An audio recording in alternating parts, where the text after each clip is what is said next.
ناظرین السلام علیکم. ناظرین ڈاکٹر دانش پروگرام سوالیے کے ساتھ حاضر ہے. ناظرین آج جو اسلامی جمہوریہ پاکستان سے محبت کرتے ہیں ملک کے اندر بھی اور ملک کے باہر بھی ان سے مخاطب ہوں. ناظرین آپ جانتے ہوں گے کہ بھارت پہ مسلمانوں نے کئی سال تک کئی حکومت کی، بلکہ وہاں ہندوؤں نے بھی بہت زیادہ حکومت کی. پھر ایک وقت آپ کو یاد ہوگا کہ انگریزوں نے بھارت پہ قبضہ کر لیا.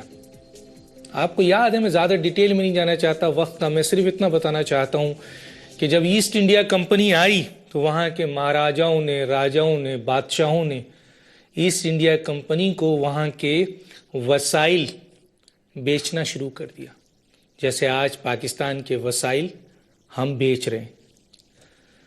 انہوں نے پھر ادارے بیچنے شروع کر دیے، جس طریقے سے ہم آج ادارے بیچ رہے ہیں. انہوں نے سرحدیں بیچی، جس طرح حقانی حسین حقانی صاحب نے یہاں ویزا دے کے سرحدیں بیچ دی. وہاں زمینوں کو شکارگاہ کے لیے، ان کے کام کے لیے، ان کے آفیسز کے لیے تحفتاً بھی دیے گئے. اور یہاں بھی ہم بیرونی طاقتوں کو زمینیں شکارگاہوں کے لیے ملینز ایکڑ دیتے ہیں. اس وقت بھی نہیں پتا تھا کہ ان زمینوں کے اندر، ان اداروں کے اندر، ان وسائل کے اندر چند پیسے کے ٹکڑے دے کر ان مہاراجاؤں اور راجاؤں کو ایسٹ انڈیا کمپنی کا کیا مقصد تھا. اور اس کے عوض وہاں کے راجا مہاراجا ایسٹ انڈیا کمپنی کے لوگوں سے ذاتی تحفے لیتے تھے، ملک اور ریاست کے لیے کچھ نہیں لیتے تھے. اور آج بھی ہمارے بادشاہ، میں بادشاہ کہوں گا کیونکہ ان کے پاس اتھارٹی ہے، یہاں کے وزیر کے پاس، وزیر اعظم کے پاس، میں سارے وزیر اعظم کی بات کر رہا ہوں کہ وہ جس چاہتے ہیں پاکستان کی زمین جس کو چاہتے ہیں دے دیتے ہیں، جس کو چاہتے ہیں ویزا دے دیتے ہیں، جس کو چاہتے ہیں حساس اور اہم ادارے دے دیتے ہیں، جس کو چاہتے ہیں ریکوڈیک، سینڈیک، تو بھی ہمارے بہت اہم اور قدرتی وسائل ہیں، بہت قیمتی وسائل ہیں، دے دیتے ہیں. کوئی پوچھنے والا نہیں. پھر اسی ایسٹ انڈیا کمپنی نے اسی مہاراجاؤں اور راجاؤں کے ساتھ جو کیا اور اس ہندوستان کے اوپر اس طریقے سے انہوں نے قبضہ کیا اور بھارت پہ اپنی تسلط قائم کر لیا. آج پھر پاکستان کو خطرہ ہو گیا ہے، پاکستان کی ریاست کو. آپ کو نہیں پتا کہ ان شکارگاہوں کے اندر کیا ہوتا ہے، ان زمینوں کے اندر کیا ہوتا ہے. آپ کو اختیار نہیں ہے وہاں جھانکنے کا. ایک نے شمسی ایئر بیس بنایا آپ سے پوچھے بغیر، وہاں اس نے پھر امریکہ کو دے دیا آپ سے پوچھے بغیر، پھر وہاں سے ڈرون ہوئے آپ سے پوچھے بغیر. تو پاکستان کے رسائل، وسائل، سرحدیں اور زمینیں، میں نہیں کہہ رہا آپ اس پر ریسرچ کریں کہ ہم نے ان بیرونی آقاؤں کو خوش کرنے کے لیے اور ذاتی تحفے لینے کے لیے اور پیسہ اور کک بیک لینے کے لیے سب کچھ حوالے کر دیا ہے، اور پھر بھی ہم وفادار ہیں. کس اتھارٹی کے تحت؟ کس اتھارٹی کے تحت؟ کیوں؟ کیونکہ آپ بادشاہ ہیں، آپ سے کوئی نہیں پوچھ سکتا. آنے والا بھی دیتا ہے، جانے والا بھی دیتا ہے، اس لیے کوئی پوچھنے والا نہیں ہے. ہم اس پہ بات کریں گے. ہمارے جو گیسٹ ہیں ان کا تعارف کراتے ہیں. جناب بیرسٹر سیف صاحب، لیڈر ہیں متحدہ قومی موومنٹ کے، انہوں نے جوائن کیا. آپ کا بہت شکریہ سر، آپ نے جوائن کیا. محمد مہدی صاحب ہیں، لیڈر ہیں پی ایم ایل این کے، اسلام آباد سے ہیں. آپ کا بہت شکریہ سر، آپ نے جوائن کیا. ریحان خان صاحب لیڈر ہیں پاکستان عوامی تحریک کے، آپ کا بہت شکریہ سر، آپ نے جوائن کیا. میرا سب سے پہلا جو کوشچن ہوگا وہ ریحان خان صاحب سے ہیں، لیڈر پاکستانی عوامی تحریک. کیا سمجھتے ہیں آج پاکستان کے اندر کس قسم کے مسائل آپ دیکھ رہے ہیں ریحان خان صاحب، اور سیاست ایلیمنیٹ ہو رہی ہے، کیا کہیں گے آپ؟ بہت شکریہ ڈاکٹر دانش، آپ نے اپنے پروگرام میں مدعو کیا. ڈاکٹر دانش، تاریخ کے بدترین اور مشکوک ترین مینڈیٹ سے بننے والی حکومت عوام کو ڈیلیور کرنے میں بالکل ناکام ہو چکی ہے. ڈاکٹر دانش، لیکن اپنے آپ کو، اپنے اکاؤنٹس کو، اپنی فیملیز کو، اپنے رشتہ داروں کو اور اپنے گھر والوں کو ڈلیور کرنے میں یہ گورنمنٹ دنیا میں پہلے نمبر پہ ہے۔ ڈاکٹر دانش، پاکستان کو ایک فیملی اورینٹڈ کمپنی کی طرح چلایا جا رہا ہے۔ ڈاکٹر دانش، مہنگائی، بے روزگاری، لوڈ شیڈنگ، کرپشن اور غربت کوئی چیز حکومت کی ترجیحات میں نہیں ہے۔ تعلیم، صحت، روزگار، معاشی پالیسی، امن و امان، کسی چیز پر حکومت کی توجہ نہیں۔ آج ادارے غیر فعال ہیں، پارلیمنٹ بالکل جزو معطل بن گیا ہے، اور پارلیمنٹ میں پارلیمنٹیرین صرف گپ شپ کے گیٹ ٹوگیدر کے لیے آتے ہیں۔ کوئی بڑا فیصلہ، کوئی پالیسی پارلیمنٹ میں پیش نہیں کی جا رہی، اور پارلیمنٹ کو اعتماد میں لیا ہی نہیں جاتا۔ اور پاکستان کی سب سے اہم وزارت، وزارت خارجہ، صرف اس وجہ سے خالی پڑی ہے کہ وزیر اعظم صاحب کو اپنی فیملی سے کوئی ایسا شخص نہیں مل رہا جو اس پہ وزیر خارجہ لگائیں، اور باقی پارلیمنٹیرین کو وہ اس قابل نہیں سمجھتے کہ ان میں سے کوئی وزیر خارجہ بنے۔ ڈاکٹر دانش، صورتحال یہ ہے کہ ملک 117 ارب ڈالر کا مقروض ہو چکا ہے۔ ہر پیدا ہونے والا بچہ 1 لاکھ روپے کا مقروض ہے، اور ڈاکٹر دانش، پاکستان کے ریزروز شرمناک ترین حد تک بالکل پستی کی طرف جا رہے ہیں اور 3 بلین ڈالر کو چھو رہے ہیں، جبکہ بنگلہ دیش ہم سے 6 گنا 18 بلین ڈالر کے ریزرو رکھتا ہے۔ ہندوستان 297 بلین ڈالرز اور نیپال کے بھی 3.6 بلین ڈالر ہیں۔ ہماری معیشت نیپال کے برابر پہنچ گئی ہے۔ اور ڈاکٹر دانش، ایک زرعی ملک میں 1700 روپے کی حد کو گندم جو ہے فی من چھو رہی ہے، اور ڈاکٹر دانش، ہمارے وزیر خارجہ کو صرف کٹ کاپی پیسٹ کے علاوہ کچھ بھی نہیں آتا۔ نہ ان کا کوئی ویژن ہے، نہ ان کے پاس کوئی منصوبہ ہے، نہ کچھ حل کرنے کی نیت ہے، اور نہ ہی ان کے پاس ایسی صلاحیت ہے۔ ڈاکٹر دانش، آپ یہ دیکھیں کہ پی سی بی میں چیئرمین اس شخص کو لگا دیا گیا جس کو شاید یہ بھی نہ پتا ہو کہ ٹیسٹ میچ میں فالو آن کب ہوتا ہے، اور فالو آن ہو جائے تو بیٹنگ کون سی ٹیم کرتی ہے۔ اور ڈاکٹر دانش، ادھر مذاکرات چل رہے ہیں، ادھر کراچی میں بم دھماکے ہوئے، کراچی میں ٹیرورسٹ اٹیک ہوئے، اور طالبان نے مذاکرات کے دوران ذمہ داری قبول کی، اور مذاکرات میں ہماری یہ صورتحال ہے کہ ہم مذاکرات میں ایک باغی گروپ کی طرح بیٹھے ہیں، حکومت والے، اور باغی گروپ جو ہے وہ مذاکرات میں حکومت کا بیہیو کر رہا ہے۔ ڈاکٹر دانش، بیرسٹر سیف صاحب بیٹھے ہیں، آرٹیکل 256 واضح طور پہ کہتا ہے کہ پرائیویٹ آرمی از فاربیڈن، کہ پاکستان میں پرائیویٹ آرمی کسی کو اجازت نہیں ہوگی، لیکن ہم پرائیویٹ آرمی کو اپریشیٹ کر رہے ہیں، ان کو تسلیم کر رہے ہیں، اور پرائیویٹ آرمی کے ساتھ ہم جو ہے ڈاکٹر دانش پرائیویٹ آرمی کے ساتھ مذاکرات کر رہے ہیں۔ ڈاکٹر دانش، 2014 میں 45 دنوں میں ایک بھی ڈرون اٹیک نہیں ہوا، لیکن حکومتی اعداد و شمار کے مطابق ڈاکٹر دانش 45 دہشت گردی کی کاروائیاں ہوئیں، جس میں 45 دنوں میں 46 کاروائیاں ہوئیں، جس میں 361 شہادتیں اور 487 زخمی ہوئے۔ ڈاکٹر دانش، روزانہ 8 لوگ جو ہیں وہ دہشت گردی کا نشانہ بن رہے ہیں۔ ٹھیک ہے ریحان صاحب، میں آگے آپ سے بات کروں گا۔ جناب سیف صاحب، کیا کہتے ہیں آپ؟ جو میں نے آپ سے بات کی اور جو موجودہ صورتحال ہے، کیا کہیں گے اس کے اوپر؟ دیکھیں ڈاکٹر صاحب، بڑی واضح سی بات ہے کہ جب آپ دکانداروں کو، تاجروں کو، سٹاک بروکروں کو حکومت کا اختیار دیں گے، ان کو حکومت اور اقتدار کی کرسی پہ بٹھائیں گے، تو انہوں نے تو ہر چیز بیچ باچ کے، منافع کما کے، سٹاک ایکسچینج کی ریٹنگ کو بڑھا کے ملک سے اپنا یہی فائدہ لینا ہوتا ہے، کیونکہ وہ تو سیاست میں آئے اس لیے ہیں کہ وہ سیاست کو استعمال کرتے ہوئے، اقتدار کو استعمال کرتے ہوئے اپنے کاروبار کو دوام دیں۔ اس کے علاوہ ان کا اور کیا مقصد یا منشا ہو سکتا ہے؟ اسی لیے جیسے ریحان صاحب نے بات کی، یقیناً ایک کمپنی انٹرپرائز ہے، ایک فیملی جو ہے اورینٹڈ انٹرپرائز ہے کہ جس کو وہ استعمال کر رہے ہیں، ان کو حکومت مل گئی ہے، عوام نے چاہے انہیں مینڈیٹ دیا ہے یا نہیں، بہرحال مینڈیٹ انہوں نے حاصل کر لیا ہے جیسا بھی ہے۔ اور اس ملک میں سب سے بڑی بدقسمتی یہ ہے کہ جس کے ہاتھ میں جو کچھ آیا، اس نے جو کچھ کیا، بعد میں پوچھنے والا کوئی نہیں، بعد میں صرف ہم تبصرے ہی کر سکتے ہیں اور لوگ رو ہی سکتے ہیں، اس کے علاوہ اور کچھ نہیں ہو سکتا۔ اب مسئلہ یہ ہے کہ جہاں تک آپ نے پرائیویٹائزیشن کی بات کی، یقیناً پرائیویٹائزیشن پوری دنیا میں ہوتی ہے، اور پرائیویٹائزیشن ہی کسی ایسے ادارے کو کہ جو بیمار ہو، جو کہ اپنے آپ کو صحیح طرح سے سسٹین نہ کر سکتا، اس کا ایک واحد حل ہے کہ اس کو پرائیویٹائز کیا جائے۔ لیکن مسئلہ یہ ہے کہ پرائیویٹائزیشن کے لیے بنیادی کچھ شرائط ہیں۔ ایک ایسا نظام چاہیے کہ جس میں قانونی ریگولیشن ہو جس میں معاشی جو سسٹمز ہیں, چیکس اینڈ بیلنسز ہیں, ریگولیٹری سسٹم ہے وہ مضبوط ہو, تب ہی پرائیویٹائزیشن ہوتی ہے. یہ نہیں کہ اونے پونے بیچ کر بغیر کسی سے پوچھے, بغیر کوئی پراپر جو ہے شفاف نظام کے اپنے رشتہ داروں میں ادھر ادھر کر دیا, یا اپنے شیئر ہولڈرز کو ادھر ادھر سے جو ہے وہ منافع دے دیا, اور اس کے بعد جو ہے قوم فارغ اور ہم بھی فارغ. بات یہ ہے کہ یہ سب میں آگے بات کروں گا سیف, آگے سیف بات کرتا ہوں. بیرسٹر صاحب میں ذرا مہدی صاحب سے بھی لے دیتا ہوں ان کا پوائنٹ آف ویو, حکومت کو ریپرزینٹ کرتے ہیں, بہت ضروری ہے ان کا پوائنٹ آف ویو. جی مہدی صاحب کیا کہتے ہیں, پاکستان کو ایسٹ انڈیا کے طور پر اس وقت جو ہے وہ سامنا ہے, آپ اس سے متفق ہیں یا متفق نہیں ہیں؟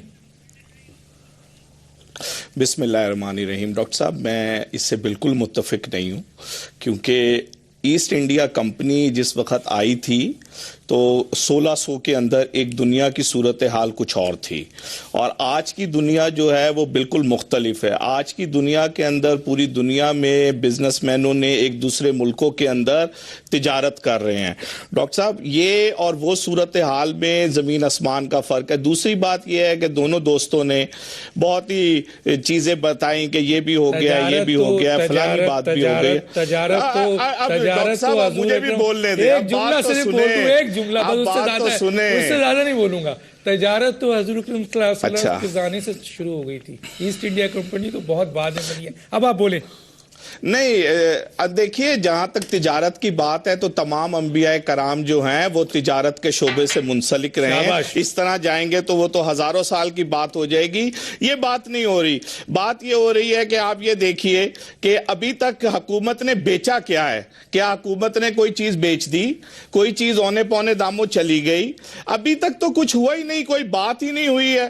ابھی تک تو صرف ایک گفتگو کا آغاز ہوا ہے, اور وہ بھی پرائم منسٹر کہہ چکے ہیں کہ پی آئی اے کے معاملے کے اندر ہم یہ دیکھ رہے ہیں کہ ہم اس کو اگر خود ہی بہتر کر سکتے ہیں تو کوئی ضرورت نہیں ہے. اچھا, دوسری چیز یہ ہے, آپ کو یاد ہوگا کہ سٹیل مل جو ہے وہ پرویز مشرف صاحب کے دور میں بک رہی تھی, اور سپریم کورٹ نے اس کو روکا, اور سپریم کورٹ نے کہا کہ یہ ٹھیک طریقے سے نہیں بک رہی. کیا ہم نے کوئی ایسی چیز بیچنے چلے گئے ہیں جو کسی عدالت میں چیلنج ہو گئی ہو اور عدالت نے ہمیں روکا ہو؟ دوسری بات جو فرما رہے تھے ریحان صاحب کہ وزیر خارجہ نہیں ہے, فیملی نہیں ہے, یہ نہیں ہے. او بھائی, آپ تو جس پارٹی کے اندر ہے وہاں کوئی دوسرا ہے ہی نہیں. وہاں پہ یا خود قبلہ ہیں یا قبلہ نہیں ہوتے تو ان کے برخوردار سامنے نظر آتے ہیں. آپ تو آج کی بات کر رہے ہیں, 1997 کے اندر جب پاکستان عوامی اتحاد بنی تھی, قبلہ کو اور مجھے اور میں جانتا ہوں پرسنل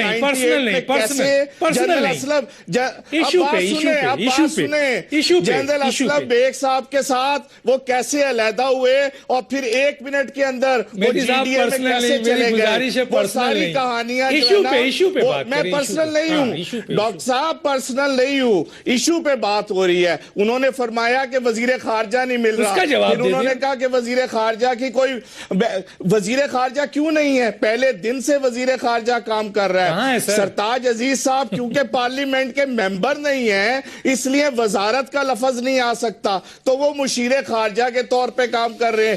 جس دن بھی سینٹ کی صورتحال ہوئی وہ پورے وہ باقاعدہ سینیٹر بن کر وزیر. اس میں کیا ڈیفرنس ہے مشیر خارجہ میں اور وزیر خارجہ میں؟ کیا وہ پاکستان کو ریپرزینٹ نہیں کر رہے؟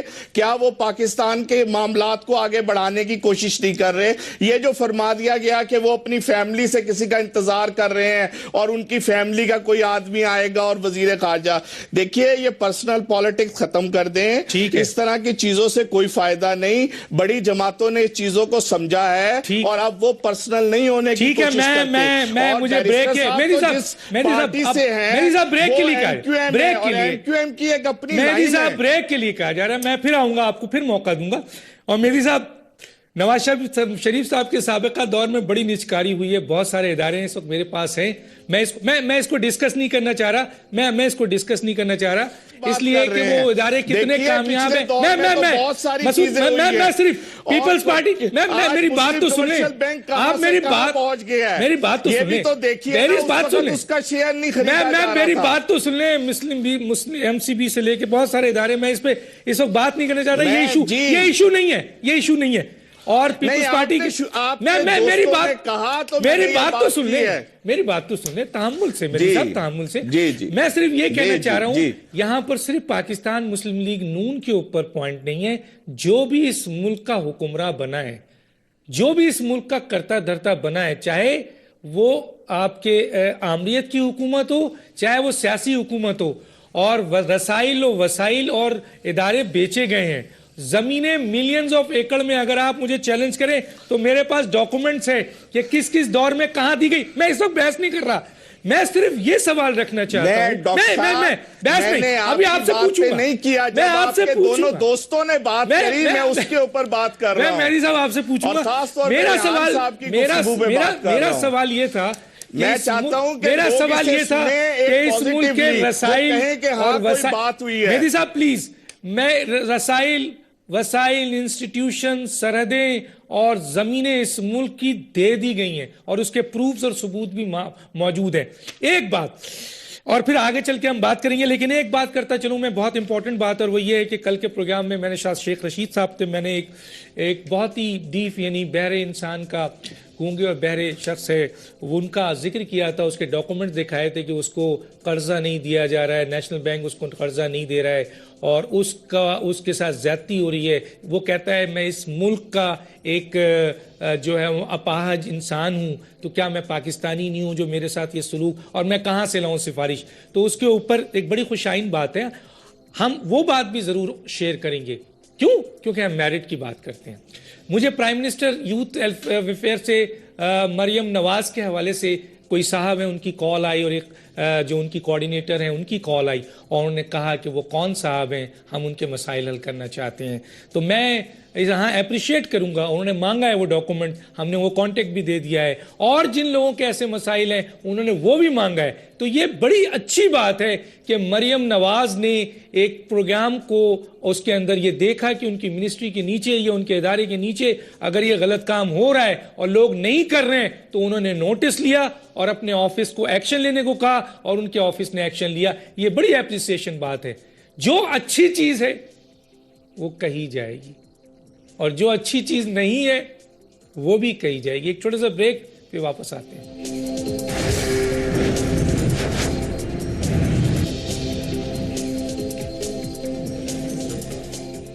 ویلکم بیک ناظرین.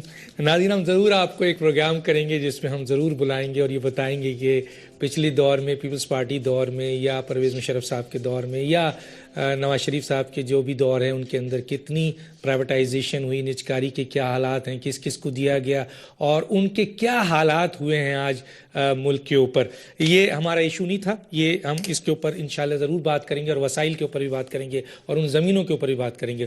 جی ریحان صاحب، میں آپ کی طرف آتا ہوں. ریحان صاحب کیا کہتے ہیں اس وقت جو سیاسی، آپ کوئی جواب دینا چاہیں لیکن پرسنل نہیں، اور کوئی جواب دینا چاہیں تو ضرور دیجیے، اور اس کے ساتھ ساتھ یہ بھی بتائیے کہ اس ملک میں جو سیاسی عدم استحکام ہے، آپ کیا سمجھتے ہیں، اس کی وجوہات کیسے ہیں، کیسے دیکھتے ہیں اس کو آپ؟ مہدی صاحب میرے بھائی ہیں، وہ جذباتی ہو رہے تھے. جذباتی ہونے کی کوئی بات نہیں ہے، ہم کبھی ذات کو ڈسکس نہیں کرتے، ہم ہمیشہ پالیسی کو ڈسکس کرتے ہیں. نہیں، آپ نے ذات کی تھی، آپ نے کہا ان کی فیملی لمیٹڈ کمپنی، یہ آپ نے فرمایا تھا. وہ تو فیملی لمیٹڈ کمپنی تو ہے. چلیں آگے قبلہ کی بھی فیملی ہے، قبلہ کی بھی صرف فیملی ہے، کچھ نہیں ہے. میں احترام کر رہا ہوں ان کا، کیونکہ میرا ان سے ذاتی تعلق ہے. آگے بتائیں نا. آگے مہدی صاحب کراس نہیں، میرے پروگرام میں کوشش کرتا ہوں کراس نہ. ریحان صاحب آپ بھی اپنا جواب دیجئے. صرف اس عدم استحکام کی سب سے بڑی وجہ یہاں کا کرپٹ پولیٹیکل اور الیکٹرل سسٹم ہے، جس میں صحیح قیادت آنے کے 0.0001% بھی چانسز نہیں ہیں. اس الیکٹرل سسٹم سے جو قیادت سامنے آ رہی ہے وہ نااہل ہے، خود غرض ہے، کرپٹ ہے، جن کے پاس نہ ویژن ہے، نہ کوئی منصوبہ ہے، نہ ملک کے لیے اخلاص ہے. اس وقت ملک کی سالمیت جو ہے وہ داؤ پہ لگی ہے، اور کسی کی اولاد سندھ میں ناچ گانے کے نام پر فیسٹیول کر رہی ہے، اور کسی کی اولاد پنجاب میں فیسٹیول کے نام پہ ناچ گانا کر رہی ہے. کوئی سنجیدہ قیادت نہیں ہے. آج سے 2 دن قبل اٹلی کے وزیر اعظم نے اس وجہ سے ریزائن کر دیا، 1 سال سے قبل اس وجہ سے ریزائن کر دیا کہ وہ مسائل حل کرنے میں ناکام رہا. وہ غیرت مند لوگ ہیں, وہ یہ نہیں کہتے کہ پچھلوں نے سارا کچھ دیا, پچھلوں نے تباہی مچائی تھی, ہم ٹھیک نہیں کر سکے, ان سے مسائل حل نہیں ہوئے. غیرت مند قیادت ہے, انہوں نے ریزائن کر دیا. لیکن یہاں پہ اقتدار سے چمٹ جاتے ہیں لوگ. یہاں کے ڈاکٹر دانش, سب سے زیادہ سب سے بڑی وجہ یہ الیکٹرل سسٹم ہے جس میں کبھی ایک اچھی قیادت, ایک باصلاحیت قیادت, ایک بڑی قیادت کبھی آگے نہیں آ سکتی. یہ صرف دھن دھونس اور دھاندلی کی وجہ سے جو لوگ پارلیمنٹ میں پہنچتے ہیں, جنہیں کچھ پتہ نہیں ہوتا کہ قانون سازی کیا ہے, جنہیں کچھ پتہ نہیں ہوتا کہ ملک کو کیسے چلانا ہے, اس الیکٹرل اور پولیٹیکل سسٹم میں 1000 الیکشن بھی ہو جائیں. ڈاکٹر طاہر القادری نے کہا تھا اس الیکٹرل سسٹم کے تحت 1000 الیکشن بھی کر لیں, کبھی اوریجنل قیادت آگے نہیں آئے گی. جو لوگ سمجھتے ہیں کہ اس الیکٹرل سسٹم سے کوئی قیادت آگے آ جائے, وہ کبھی نہیں آئے گی.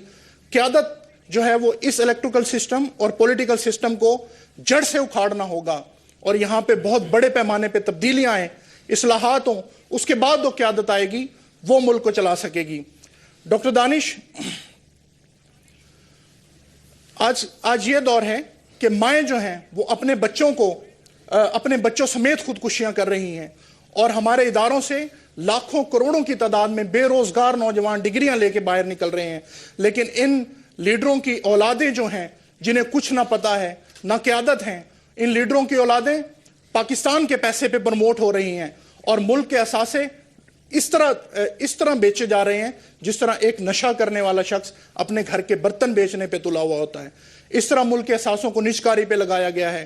اور جہاں تک مہدی صاحب بات کر رہے تھے, ان کے پچھلے دور حکومت میں 100 سے زیادہ ادارے جو ہیں وہ سیل آؤٹ کیے گئے. ڈاکٹر دانش, علاقائی تعصبات اس قدر بڑھ گئے ہیں کہ 3 صوبوں میں احساس محرومی اس قدر بڑھ گیا ہے کہ 3 صوبے یہ سمجھ رہے ہیں کہ وفاقی حکومت جو ہے وہ پنجاب کی حکومت ہے, اور وفاقی حکومت بھی یہ ایٹیچیوڈ کر رہی ہے جیسے کہ وہ پنجاب کی گورنمنٹ ہے.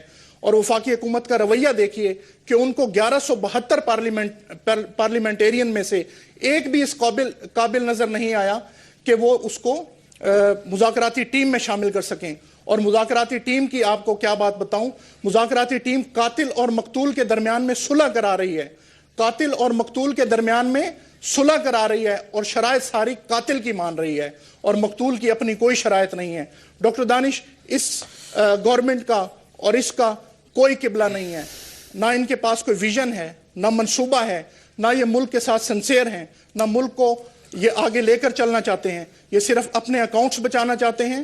ان کے تمام کے اکاؤنٹس ملک سے باہر ہیں, اور یہاں کی عوام کے ساتھ جو ہے یہ ہمدردی کرتے ہیں, اور اپنے سارے اکاؤنٹس باہر ہیں. اگر یہ لیڈر آج اپنے سارے اکاؤنٹس باہر سے اندر لے آئیں اور ملک میں لے آئیں تو ملک کے ویسے سارے قرضے ختم ہو جائیں. ملک کے ساتھ سنسیریٹی کا یہ عالم ہے کہ یہاں سے پیسے لوٹ کر, یہاں کی عوام کو خون نچوڑ کر اپنے پیسے باہر بھیجے جا رہے ہیں, اور باہر کے اکاؤنٹوں کو بھر دیا ہے, سوئس بینکوں میں پیسے بھیج. ٹھیک ہے ریحان صاحب, میں آتا ہوں جناب بیرسٹر صاحب, کیا سمجھتے ہیں پاکستان میں سیاست ایلیمینیٹ ہو رہی ہے, اور سیاسی عدم استحکام, معاشی عدم استحکام, سماجی عدم استحکام, آئینی عدم استحکام, ہر قسم کا استحکام ہو گیا ہے.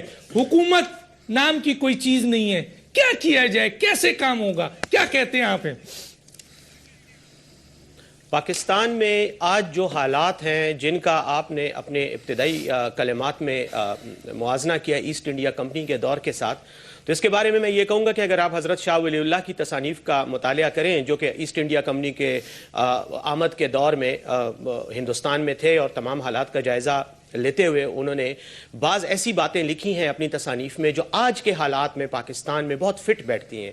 انہوں نے یہی کہا تھا کہ جب کوئی نظام مفلوج ہو جاتا ہے اور گرنے لگتا ہے تو اس میں اسی طرح کے ایگزیکٹلی یہی مسائل پیدا ہوتے ہیں جو آج ہمارے ملک میں ہیں. استحصالی گروہ پیدا ہوتے ہیں, اور استحصالی گروہ اقتدار پہ قابض ہو جاتے ہیں, اور اس کے بعد ان کا آپس میں گٹھ جوڑ بھی ہو جاتا ہے. اب آج آپ دیکھ لیں, پیپلز پارٹی اور موجودہ حکومت آپس میں بھائی بھائی بن گئے ہیں, ایک دوسرے کو باریاں دے رہے ہیں, کیونکہ ایک نے جو کچھ کرنا تھا 5 سال میں اب دوسرے کا موقع ہے. کہیں اچھا اور پھر ہوتا کیا ہے ڈاکٹر صاحب کہ سمپٹومیٹک ٹریٹمنٹ ہوتی ہے. آپ خود ڈاکٹر ہیں, آپ کو پتا ہے کہ مرض کا علاج جو ہے وہ سمپٹومیٹک ٹریٹمنٹ سے نہیں ہوتا.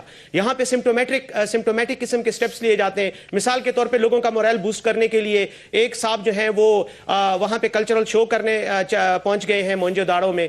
دوسرے نے جو ہے وہ کل ایک جھنڈا جو ہے پاکستان کا بنا دیا ہے بچوں کو اسکول کے بارش میں کھڑا کر کے. طالبان کے ساتھ جو گفتگو ہو رہی ہے نہ اس کی کوئی بنیاد ہے, نہ اس کی کوئی لاجک ہے, نہ اس کا کوئی فیوچر ہے, کیونکہ ایگزیکٹلی جیسے بات کی گئی کہ آئین کی خلاف ورزی, آئین اور ریاست کو نہ ماننے والوں کے ساتھ بیٹھ کے بات کی جا رہی ہے. میں یہ سمجھتا ہوں کہ چلیں ایک اتمام حجت کے لیے بات چیت ضروری ہے, ہو جانا چاہیے, لیکن اس کا اینڈ ریزلٹ آپ کو بھی پتا ہے, مجھے بھی پتا ہے, اور بات چیت کرنے والوں کو بھی پتا ہے. دوسری بات یہ ہے کہ کراچی میں کیا ہو رہا ہے, صرف ایک گروپ کو ٹارگٹ کر کے دونوں مل کر نشانہ بنا رہے ہیں. ایم کیو ایم کے لوگوں کو مارا جا رہا ہے, ان کا جو ہے ریاستی جبر کا نشانہ ان کو بنایا جا رہا ہے. دوسری طرف تیسری طرح بلکہ معیشت کو دیکھ لیں, معیشت کا جس طرح کا علاج کیا جا رہا ہے, بجائے اس کے کہ لانگ ٹرم طریقے سے علاج کیا جائے, جو کچھ ہو رہا ہے وہ وہی بات کہ جیسے ریحان صاحب نے کہا کہ کوئی نشئی جو ہے وہ گھر کی چیزیں بیچ رہا ہے, ہم اپنے ملک کے اثاثے بیچ رہے ہیں, اور مجھے یقین ہے کہ ان اثاثوں کی فروخت کا کوئی فائدہ نہ ان اداروں کو ہوگا جن کو بیچا جا رہا ہے, اور نہ ہی اس ملک کی معیشت کو ہوگا. تو اس لیے یہ ایک ناکام نظام ہے, اور اس ناکام نظام کے دائی اور ڈرائیونگ سیٹ پر جو لوگ بیٹھے ہوئے ہیں اس وقت تمام کا تمام جو اس کی جو ذمہ داری ہے وہ انہی لوگوں پہ عائد ہوتی ہے. عوام اس میں ایک پسا ہوا طبقہ ہے, پہلے بھی مظلوم تھے, آج بھی مظلوم ہیں, پہلے بھی محکوم تھے, آج بھی محکوم ہیں. یہی طبقے پہلے بھی حاکم اور ظالم تھے, آج بھی یہ حاکم اور ظالم ہے.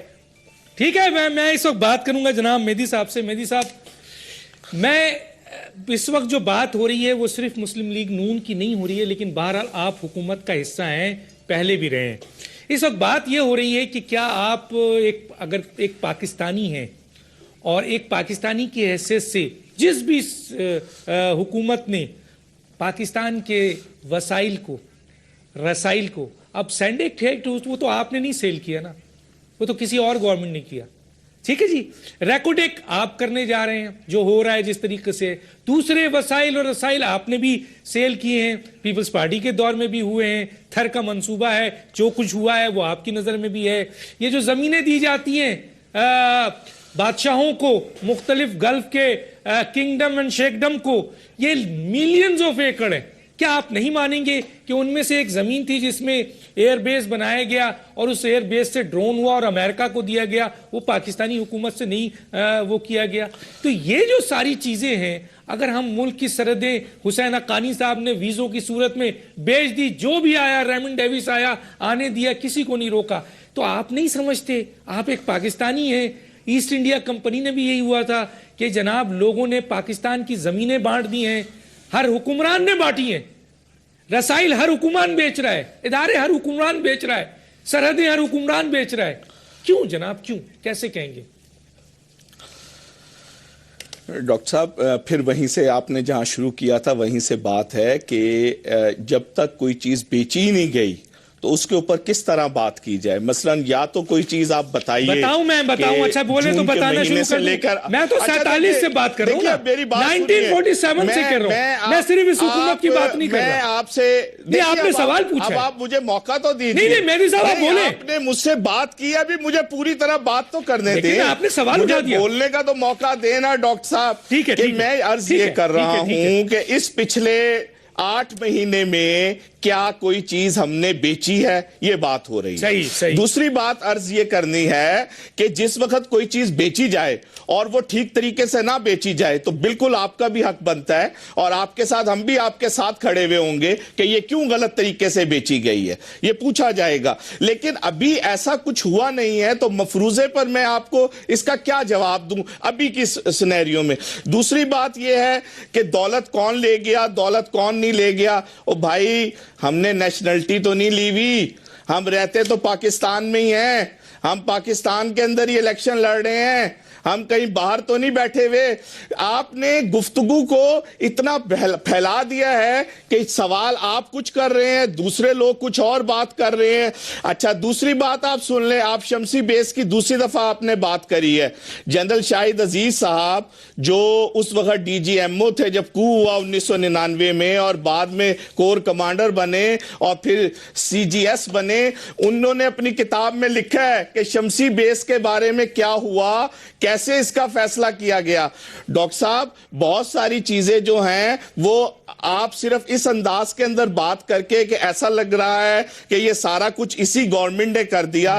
ابھی تو ڈاکٹر صاحب ہم نے یا تو کسی کو زمین دے دی ہو جس مفروضے پر, دیکھیے میں یہ نہیں کہہ رہا کہ زمین نہیں دی پہلے, میں عرض یہ کر رہا ہوں کہ ابھی 60 مہینے کے اندر کیا کسی کو زمین دے دی گئی؟ ایک خبر ضرور آئی ہے, کیا اس خبر پہ گورنمنٹ آف پاکستان نے یہ کہہ دیا کہ ہاں ہم بیچ رہے ہیں؟ ایسی تو کوئی بات نہیں ہوئی. عرض یہ کرنے کی ہے, کوشش میں یہ کر رہا ہوں کہ دیکھیے اگر آپ اسی طرح مفروضوں پہ رہیں گے کہ جی وہ کیسے چل رہے ہیں, مذاکرات کون کر رہا ہے, پارلیمنٹ میں ایک آدمی بھی نہیں تھا.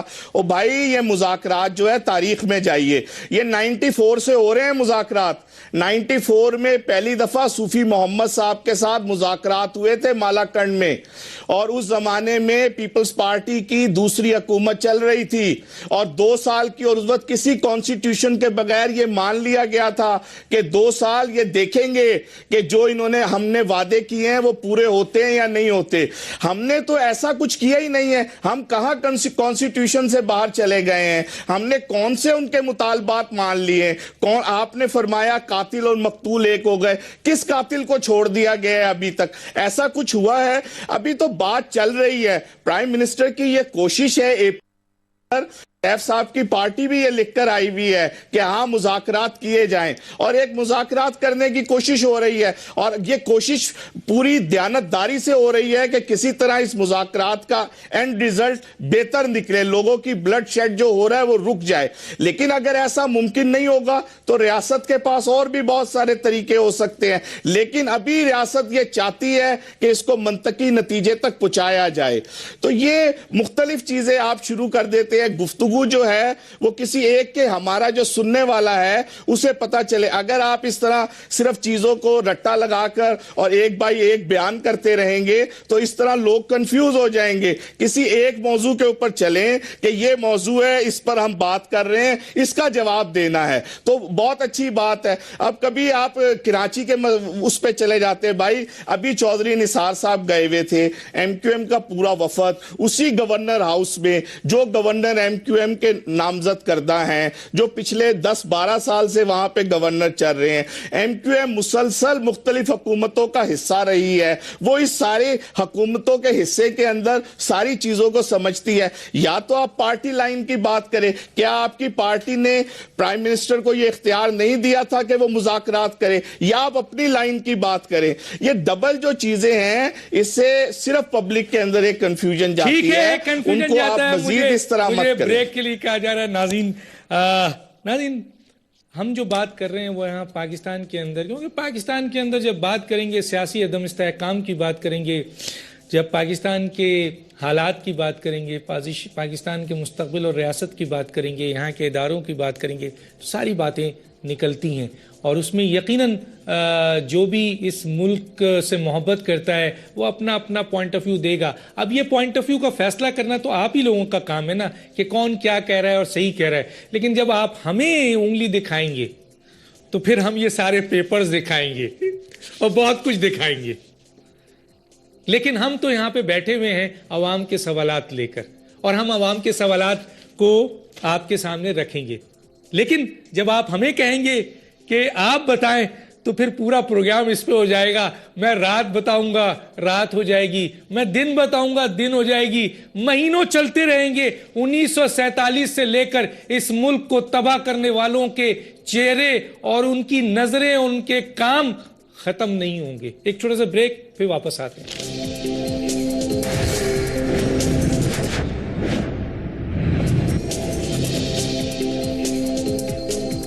ویلکم بیک ناظرین. میرے پاس بہت کم وقت ہے. ریحان صاحب آپ سے شروع کرتا ہوں. کیا سلوشن ہے اس ملک کو, اگر یہ واقعی اس طریقے سے یہ ایسٹ انڈیا کمپنی کے طور پر بیچی جا رہی ہے, تو ملک کا سلوشن کیا ہے ریاست کو بچانے کے لیے؟ آپ کے پاس کیا سلوشن ہے, کیا کہیں گے؟ میں ایک جملہ کہوں گا مہدی صاحب کی بات کے تناظر میں. پچھلے نواز ادوار میں, نواز گورنمنٹ کے پچھلے 2 ادوار ہیں, ان میں 100 سے زیادہ ادارے بیچے گئے ہیں. میں میڈیا پہ آن دا ریکارڈ کہہ رہا ہوں, ان کو چیلنج کر رہا ہوں, یہ جا کے اپنے نالج کو درست کریں. دوسرا, میں آپ سے زیادہ نالج رکھتا ہوں, آپ کی ضرورت نہیں ہے مجھے نالج درست کرنے کی. کراس نہیں, آپ اپنی بات ختم کریں, آپ کے وقت میں جواب دے دیجئے گا مہدی صاحب, آپ کے وقت میں. جی بولیں, جلدی بولیں. چلیں ٹھیک ہے.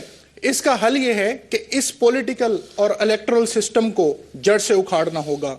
عوام کب تک 200 فیملیوں کے حق حکمرانی کو تسلیم کریں گے؟ یہ جو جمہوریت کی رٹ لگاتے ہیں, اس جمہوریت نے کیا دیا ہے؟ اس جمہوریت نے ہمیں بھوک دی ہے, اس جمہوریت نے بدامنی دی ہے, اس جمہوریت نے اخلاص دیا ہے. عوام کے بچے ہمیشہ غلام پیدا ہو رہے ہیں اور حکمرانوں کے بچے حکمران پیدا ہو رہے ہیں. یہ الیکٹرل سسٹم صرف 200-300 خاندانوں کے لیے بنا ہے. اگر قوم چاہتی ہے کہ عوام یہاں پہ حکومت کرے تو ڈاکٹر طاہر القادری کے 1000 نمازیوں میں شامل ہوں. انشاءاللہ ہم 1 کروڑ لوگوں کو انشاءاللہ ہم لے کر نکلیں گے اور یہ نظام تبدیل ہوگا. یہ لوگ جو بڑی بڑی باتیں کر رہے ہیں, نہ یہ آپ کو محلات میں نظر آئیں گے, نہ ایوانوں میں نظر آئیں گے, نہ اس زمین پر نظر آئیں گے.